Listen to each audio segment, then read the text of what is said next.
దూరంగా చూస్తుంటే పచ్చటి కొండలు, వాటర్ ఉన్నట్టున్నాయి.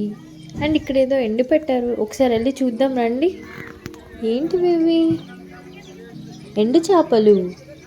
ఆహా, నేను ఎక్కడికి వచ్చేసానో అర్థమైపోయింది కదా మీకు. So first welcome to my YouTube channel Janu Khatavath. ఈ ఛానల్ని ఇప్పటి వరకు సబ్స్క్రైబ్ చేసుకునే వాళ్ళు ఒక్కసారి వెళ్ళేసి సబ్స్క్రైబ్ అయితే చేసుకోండి. ఈరోజు నేను వచ్చేసాను Vizag colony. Vizag colony colony ఏం కనిపించట్లేదే అంటారా? ఇదే వైజాగ్ కాలనీ మీకు కనిపిస్తుంది. ఇక్కడ ఫిష్ ఫేమస్ అనమాట. అండ్ బోటింగ్ కూడా, అది కూడా వాటర్ ఉన్నప్పుడే. ఇక్కడున్న వాటర్ వచ్చేసి నాగార్జున సాగర్ నుంచి వచ్చే బ్యాక్ వాటర్ అంతా ఇక్కడ స్టోర్ చేస్తారు. సో వాటర్ నాగార్జున సాగర్లో ఉంటేనే ఇక్కడ వాటర్ ఉండి బోటింగ్ అవైలబుల్గా ఉంటుంది, లేకపోతే ఉండదు. కానీ ఫిష్ మాత్రం ఎనీ టైం ఎనీ డే అవైలబుల్గా ఉంటుంది. మేము వెళ్ళగానే చూస్తే అక్కడ ఫిష్ పట్టుకునే వాళ్ళు వచ్చేసి ఇక్కడ వాళ్ళకైతే అమ్మేస్తున్నారు. ఇక్కడ ఉన్న ఈ వైజాగ్ కాలనీ వాళ్ళకి అమ్మితే వాళ్ళు మనకి రీసేల్ లాగా చేస్తారు. సో ఫస్ట్ వెళ్ళామనంటే చాలా దూరం వెళ్ళాం కదా. హైదరాబాద్ నుంచి ఆల్మోస్ట్ మనకి 130+ కిలోమీటర్స్ ఉంటుంది.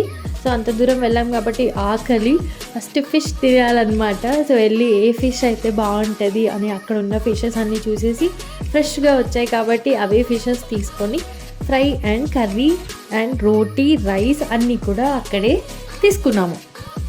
ఫిష్ మంచిగా తినాలి, నాకు ఫిష్ అంటే ఇష్టము, అన్ని వెరైటీస్ తింటాము అని అనుకునే వాళ్ళు ఒక్కసారి ఈ ప్లేస్కి వెళ్ళారంటే మీకు నచ్చిన ఫిష్ని నచ్చినట్టుగా వండించుకొని తినొచ్చు.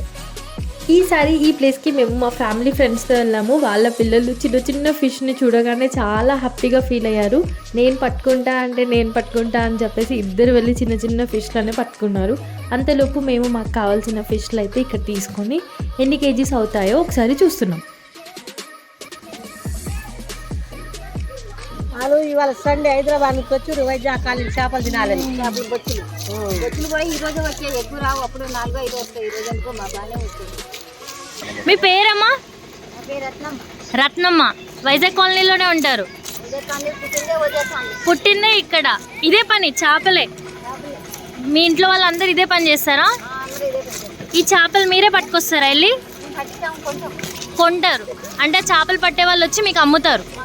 ఇవేం చేపలు? బొచ్చ. ఇప్పుడు ఎట్లా కిలో అమ్ముతున్నారు మాకు? 180. హైదరాబాద్ నుంచి వచ్చామైనా తగ్గరా? సో క్లీనింగ్ చేసి మీరే కుక్ చేసి ఇస్తారు, వంట చేసి. ఫ్రై కావాలంటే ఫ్రై కూడా చేసి ఇస్తారు. ఎట్లమ్మా ఫ్రై చేస్తే ఎట్లా? ఓకే, కర్రీ వండితే 150 కిలో, ఫ్రై చేస్తే 100 రూపాయల కిలో. ఎవరు వచ్చినా ఫుడ్ చేస్తారు, రొట్టెలు కావాలన్నా చేస్తారు. ఓకే, రైస్ అమ్ముతారు అండ్ చపాతీ కూడా అమ్ముతారు. మంచిగా క్లీన్ చేస్తారు కదా? చూస్తున్నాను.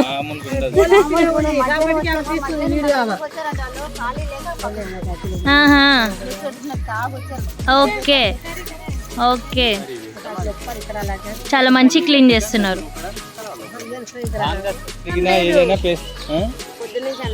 అదే అంటున్నా, తినాలమ్మా టైంకి.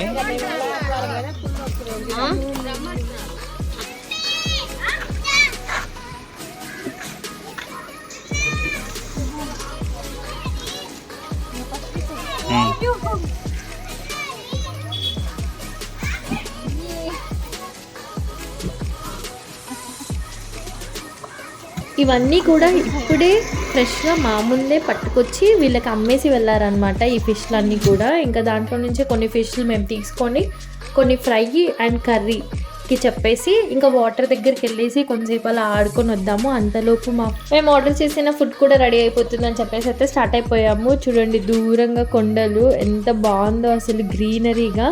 అండ్ అక్కడ చూస్తుంటే ఎన్ని గొర్రెల మంది ఉందో. చాలా చాలా యానిమల్స్ అయితే చూడొచ్చు మనం ఇక్కడ వెళ్తే. ఈ ప్లేస్లో ఆవులు అయితే కుప్పలుగా ఉంటాయి. అసలు అన్ని ఆవులని ఒకే ప్లేస్లో చూడలేము, కానీ ఈ విలేజ్కి వెళ్తే మాత్రం చాలా ఆవులను చూడొచ్చు మనం. వీడియో స్టార్టింగ్లోనే చెప్పాను కదా, వాటర్ ఎక్కువ ఉంటేనే ఇక్కడ బోటింగ్ అనేది అవైలబుల్గా ఉంటుంది. ఇప్పుడు అంత నాగార్జున సాగర్లో వాటర్ ఏం రిలీజ్ చేయట్లేదు కాబట్టి ఇక్కడ వాటర్ చాలా తక్కువగానే ఉంది. అండ్ బోటింగ్ కూడా ఏం లేదు. జస్ట్ అక్కడ ఉన్న షిప్స్ అన్నిటిని కూడా అలా నించోబెట్టారు. ఇంకా ఏదో మా సరదా కోసం అని చెప్పేసి కాసేపు అలా వెళ్ళి వాటిపైన ఎక్కేసి కొంచెం ఆడుకొని అలా ఫొటోస్ తీసుకొని అయితే మేము రిటర్న్ అయ్యాము. ఆ లోపు మా ఫిష్ కర్రీ అండ్ ఫ్రై అవన్నీ ఐటమ్స్ కూడా వచ్చేసాయి. హ్యాపీగా మనం అక్కడే కూర్చొని తినొచ్చు ఆ వాటర్ దగ్గరే. అండ్ ఈ ప్లేస్ నుంచి మెయిన్గా చెప్పుకోవాల్సింది సన్సెట్. అసలు సన్సెట్ వ్యూ అయితే చాలా బ్యూటిఫుల్గా ఉంటుంది.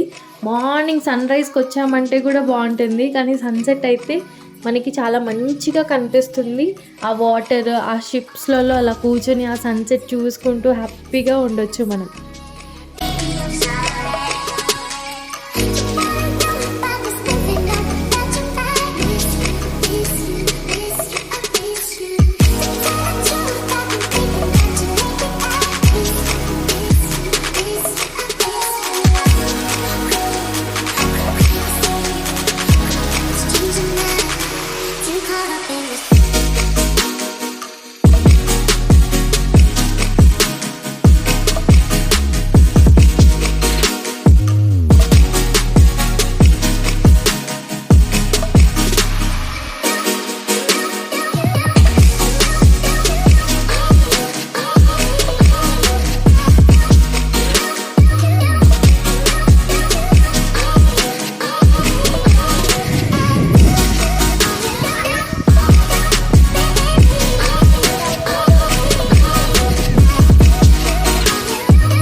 వీడియో పెట్టింది రారా